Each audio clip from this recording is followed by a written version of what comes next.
하나님 말씀 오늘은 요한일서 3장으로 갑니다.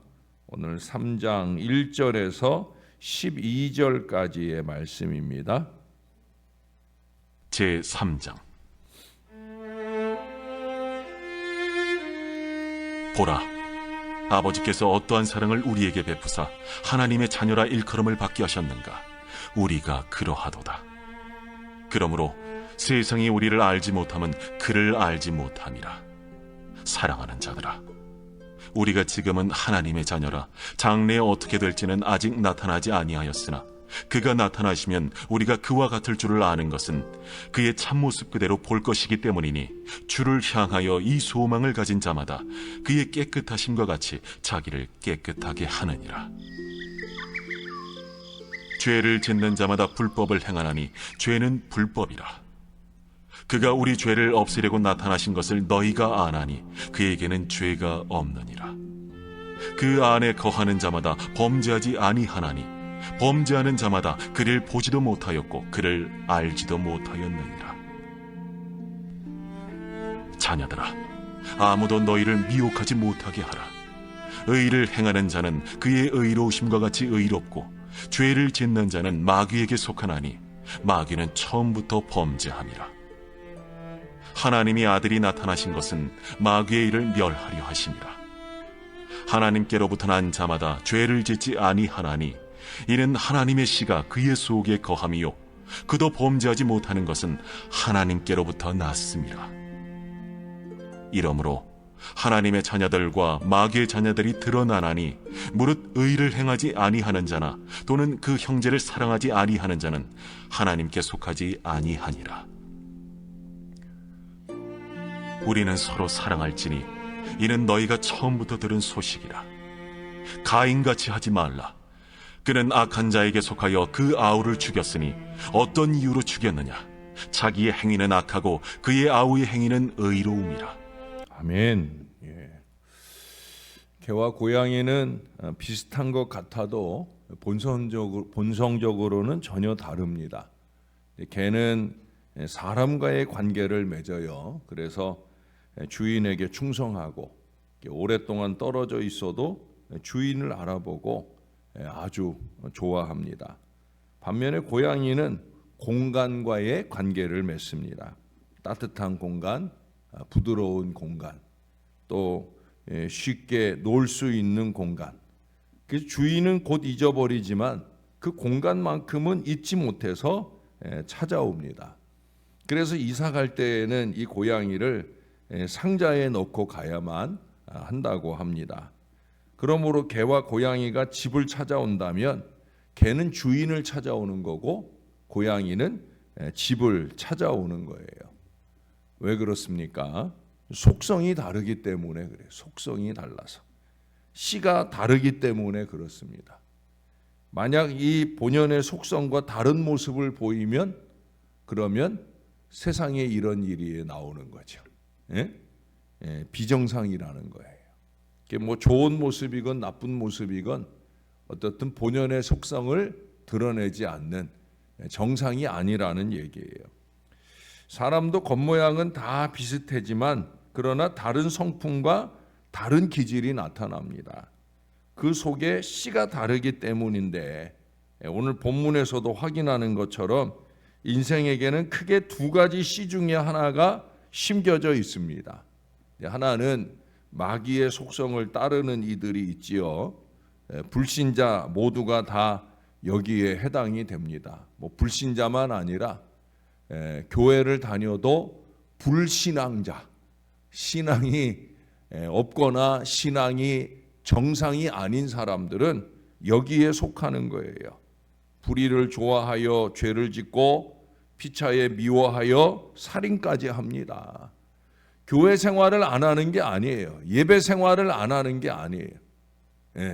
그러나 이 마귀의 속성을 따라가는 안타까운 인생들이 있다는 거예요. 여기 12절에 가인이 왜 동생 아벨을 죽였습니까? 이 씨를 받았기 때문이라는 거죠. 그 후 모든 자연적 성품의 사람들은 이 마귀의 속성을 따라 마귀 짓을 합니다. 신사는 신사답게, 숙녀는 숙녀답게, 아이는 아이답게, 어른은 어른답게, 학자는 학자답게 그렇게 삶을 살아가는 것처럼 보이지만 그 하는 짓을 보면은 마귀의 짓을 하고 있는 경우를 많이 보게 됩니다. 어떤 경우엔 저런 사람은 왜 저러면서 교회는 뭐하러 다니나 싶은 그런 사람들도 솔직히 만날 때가 있어요. 제가 자주 언급하는 똑같은 요한 사도가 쓴 요한복음 8장 44절에 보면 너희는 너희 아비 마귀에게서 났으니 너희 아비의 욕심을 너희도 행하고자 하느니라. 그는 처음부터 살인한 자요 진리가 그 속에 없으므로 진리에 서지 못하고 거짓을 말할 때마다 자기 것을 말하나니 이는 그가 거짓말쟁이요 거짓의 아비가 되었음이니라. 이 마귀의 속성을 따르는 사람들의 대표적인 속성, 특징은 뭐라고 그랬어요? 거짓말이에요. 위선입니다. 여러분 교회를 다닌다고 해도 이 거짓과 위선의 이 마귀의 속성을 가지고 산다고 하면 그건 신앙하는 게 아니에요. 천국에 소망을 둔 사람의 모습일 수 없다는 거예요. 반대로 여기 9절에 나오는 표현 하나님의 씨를 받아서 하나님의 속성이 나타나는 그런 사람들이 있는데 곧 바로 성도입니다. 성도. 요한복음 8장 41절에 우리가 음란한 데서 나지 아니하였고 아버지는 한 분뿐이시니 곧 하나님이시로다. 하나님의 자녀의 속성, 바로 그 모습이 있다는 거예요. 이들에게는 죄를 짓지 아니하려는 간절한 성품이 나타납니다. 뭐 그렇다고 전혀 죄를 짓지 않는다는 건 아니에요. 제가 기회를 엿보고 성도일지라도 연약해서 자꾸 죄를 짓습니다마는 그러나 다른 것은 이 죄 생활을 계속하려 하지 않기 때문에 습관적 죄 생활이 없다는 거예요. 시편 19편 13절에 또 주의 종으로 고의로 죄를 짓지 말게 하사 그 죄가 나를 주장치 못하게 하소서. 그리하면 내가 정직하여 큰 죄가에서 벗어나겠나이다.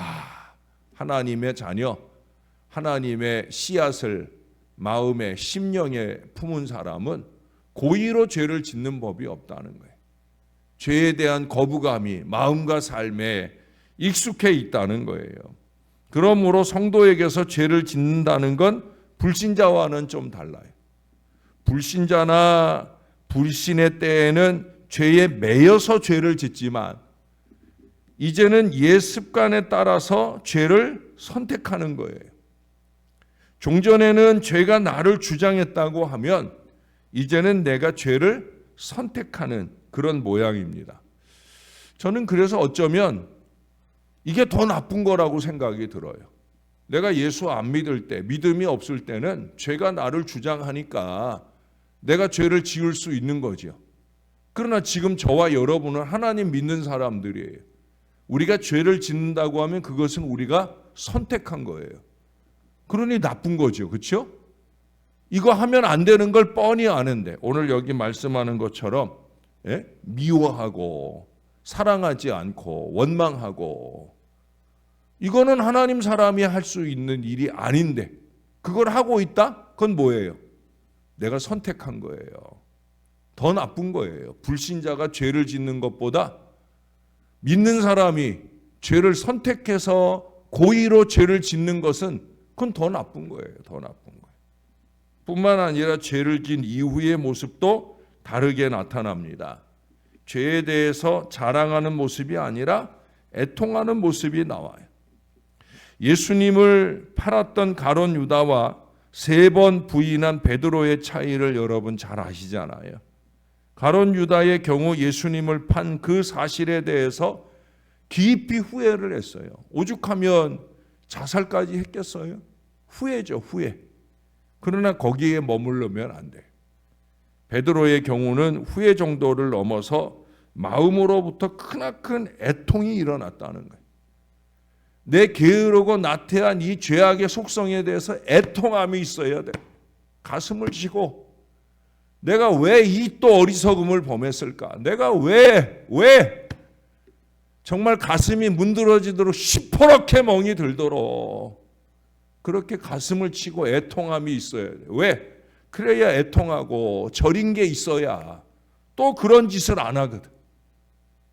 또 그런 어리석음을 범하지 않거든. 마태복음 26장 75절에 보면 이에 베드로가 예수의 말씀에 닭 울기 전에 네가 3번 나를 부인하리라 하심이 생각나서 밖에 나가서 심히 통곡하니라. 말씀이 생각나서 회개하고 통곡하고 변화하는 그 노력이 바로 성도의 삶이에요. 어떤 사람은 찔리는 말씀이 들리면 그 다음에 말씀 받으러 오질 않아. 왜? 우리 목사님이 말씀으로 또 찌를까 봐 겁이 나니까. 여러분 그게 뭔 신앙이에요? 예? 말씀을 붙들고 말씀에 매달려서 깊이 가슴을 치고 애통하며 회개하고 죄에서 멀어져 가야 되는 거죠. 여러분 여기서 우리가 알 수 있는 건 교도소는 죄인을 변화시킬 수 있는 곳이 아니에요.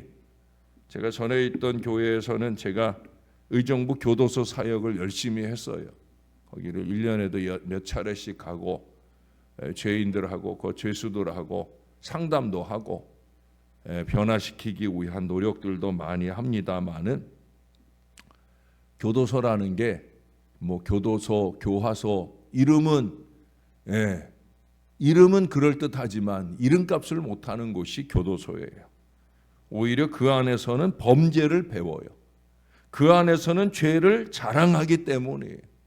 또 다른 이유는 더 높은 담과 큰 형량이 절대로 죄를 다스리지 못하는 거예요. 참 교정은 하나님의 씨가 주입되어야 되는 거예요. 제가 그 교도소 사역을 열심히 했던 이유 가운데 하나가 그거예요.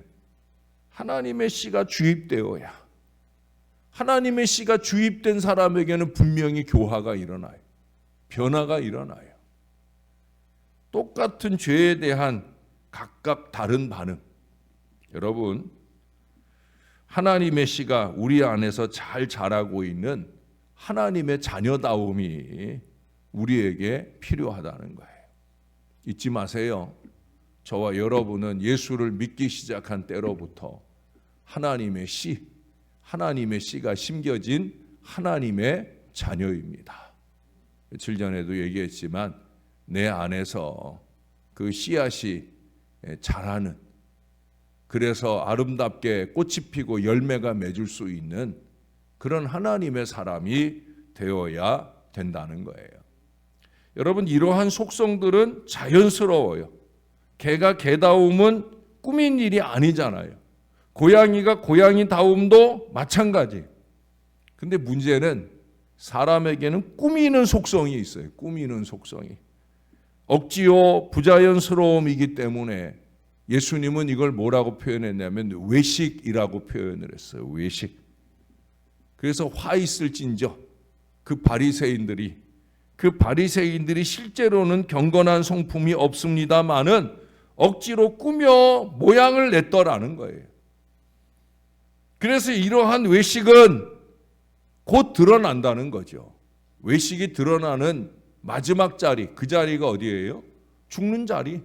하나님의 심판대 앞에 드러나기 때문에 이게 무서운 거예요. 지금은 똑같은 것 같아요. 다 교회 다니고 다 예배 잘하고 말은 그럴듯하게 뭐 신앙이 있어야지 뭐 기도해야지 뭐 이러지만 여러분 드러납니다. 다 드러납니다. 마지막 때만 드러난 게 아니라 목사의 눈에도 다 보이는데 왜 저럴까 싶은데 그 위성 가지고 외식 가지고 신앙할 수 있는 게 아닌데 여러분 비나 땀이 오면 화장이 지워지듯이 환난이나 위기나 고통이나 분명히 그 가운데서 다 드러나는 거예요. 그러므로 참 좋은 모양은 자연스러워야 돼. 자연스러워요. 이 성품 언제나 일관되어야 된다는 거예요. 여러분 사도 바울을 보세요. 그의 서신서들을 보고 사도행전을 보면 그에게는 한 가지에 대한 열정이 있잖아요. 뭐예요? 복음 전파와 구령에 있어서의 큰 사랑과 정열이 나타납니다. 어느 한 곳에서나 어느 한때가 아니라 그의 평생에 식지 않으면서 마지막에 목숨을 바쳐서라도 변함이 없는 그 속성이 나타나요. 오히려 점점 더 깊어만 갔기 때문에 그래서 마침내 순교도 할 수가 있는 거예요. 자연스러운 이 하나님의 씨가 일관된 성품을 빚어냈기 때문입니다. 이러한 경우는 지금도 마찬가지예요. 인생뿐만이 아니라 동물도 곤충도 다 그래요. 본연의 속성이 자연스럽게. 군뱅이는 살고자 하여 새벽에 이슬을 먹고자 흔적을 남깁니다. 분화비는 죽고자 하여 어둠 속에 날아들다가 불 속을 뛰어듭니다. 살고자 하느냐 죽고자 하느냐, 살리고자 하느냐 죽이고자 하느냐. 여러분, 이게 중요한 거예요. 내가 무엇을 사랑합니까? 내가 어디에 관심과 사랑을 쏟고 있습니까? 그것이 곧 나를 증명하는 거예요. 서양 격언에 멋있는 말이 있어요. 챔피언은 링 위에서 만들어지는 것이 아니라 단지 거기서 증명될 뿐이다 라는 말을 합니다.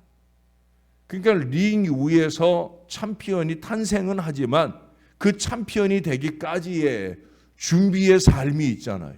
열심히 훈련하고 연습하고 그 과정을 통해서 챔피언이 되는 거죠. 그냥 되는 게 아니란 말이에요. 저와 여러분에게도 신앙의 과정을 지금 살고 있는 거예요. 좀 더 신실하게, 좀 더 신령하게, 좀 더 하나님 앞에서 하나님 보시기 좋도록 그렇게 우리가 열망하며 살아야 된다는 거예요. 왜? 우리는 이미 하나님의 씨가 심겨졌으니까. 이제 세상 안에서 좀 더 의롭고 사랑하는 삶을 통해 하나님의 씨가 심겨진 하나님의 자녀로서 증명하며 인정할 수 있어야 되는 거예요. 하나님을 증명하는 삶은 사실 절대 억지로 되는 게 아닙니다. 그래서 말씀과 기도가 필요한 거예요.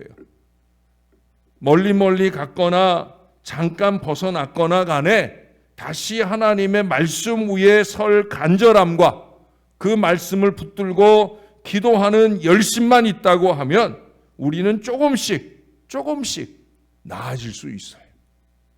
거룩하고 신령한 성품을 점점 넓혀가며 그리스도의 향기로, 그리스도의 편지로 그렇게 쓰임받는 저와 여러분들이 꼭 될 수 있기를 우리의 구주 되시는 예수님의 이름으로 간절히 축원합니다.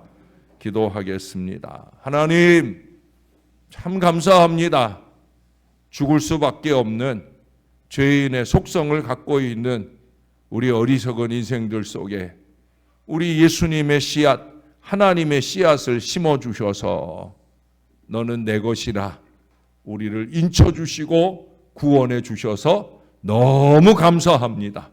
우리가 하나님의 씨를 가진 하나님의 자녀, 하나님의 사람인 것을 잊지 말게 도와 주옵소서. 절대 외식과 위선으로 만들어질 수 없는 것, 어느 순간 나도 모르게 내 본연의 모습들이 이곳저곳에서 쏟아지는 것을 우리가 잊지 말게 도와주시고, 그게 사람에게 보일 땐 그래도 다행인데 하나님께 보일 때 이를 어찌할까? 이를 어찌할까? 하나님 애통하는 가슴이 우리에게 살아있도록 도와주옵소서. 끊임없이 죄악의 욕구가 우리 안에 찾아드는 것은 이건 예수 믿는 사람의 모습이 아닌 것을 잊지 말게 도와주시고, 이제는 죄가 나를 주장하는 인생이 아니라 내가 죄를 선택하는 신앙에 살고 있는 걸 기억하게 도와주시고, 죄악의 욕구가 끊임없이 마귀로 통해 우리 마음과 육신에 틈타려 할 때라도 우리는 나사렛 예수 이름으로 그 모든 마귀를 물리쳐내고 더 신령하게, 더 간절하게, 더 열심을 품고 주를 섬기는 신앙의 삶이 우리 안에 넘쳐나게 도와 주시옵소서. 외식과 위선과 거짓으로서가 아니라 주님이 보시기 좋은 신실함과 신령함으로 채워져 가는 우리 하나님의 사람들 다 될 수 있도록 우리를 붙들어 주옵소서. 우리를 살게 하심을 감사할 뿐 아니라 부족한 우리 인생이 살리는 일에, 영혼을 살리는 일에, 복음을 전하는 일에, 전도하고 선교하는 일에 우리도 온전하게 붙들린 하나님의 사람들이 되어 하나님께 영광이 될 수 있도록 그렇게 우리가 쓰임받고 살아가는 그리스도의 편지, 그리스도의 향기가 될 수 있도록 우리를 도와 주시옵소서. 누군가의 마음에서, 누군가의 삶에서 죄를 자극하는 어리석은 인생으로 살지 말게 도와주시고 선하고 아름답게 사랑의 자녀들답게 그렇게 살아내는 우리 모두가 되도록 은혜 위에 은혜를 베풀어 주시옵소서. 오늘도 중요한 수술에 임하는 우리의 자녀가 있습니다. 주님이 꼭 붙들어 주옵소서. 아버지, 우리의 자녀들이 아픈 걸 견딜 수 없습니다. 우리의 자녀들이 심각하게 아파 오늘도 수술을 하고 또 항암이나 방사선 치료를 위해 애를 쓰는 자녀들도 있습니다. 수술 일정을 잡아놓은 또 자녀도 있습니다. 한 사람 한 사람 주님의 손길이 필요합니다. 주님의 능력이 필요합니다. 그들이 기도하지 않으면 우리들이 기도해서라도 그들이 치유받고 건강하게 되는 놀라운 역사가 일어나기를 소원합니다. 도와주시옵소서. 믿음의 부모님들의 간절한 기도가 능력 기도가 되게 하셔서 종과 함께 기도하는 일에 놀라운 치유와 회복이 일어나도록 무엇보다 그 심령들이 회복되어 하나님을 의지하고 하나님을 믿으며 사는 은혜와 능력의 역사가 나타나게 축복해 주시옵소서. 주님께서 내내 주관하시고 이끌어 주셔서 온전한 완쾌의 은혜가 우리의 사랑하는 자녀들 안에 넘쳐나도록 주님께서 함께하여 주옵소서. 우리의 구주 되시는 예수님의 이름으로 감사하며 기도합니다. 아멘.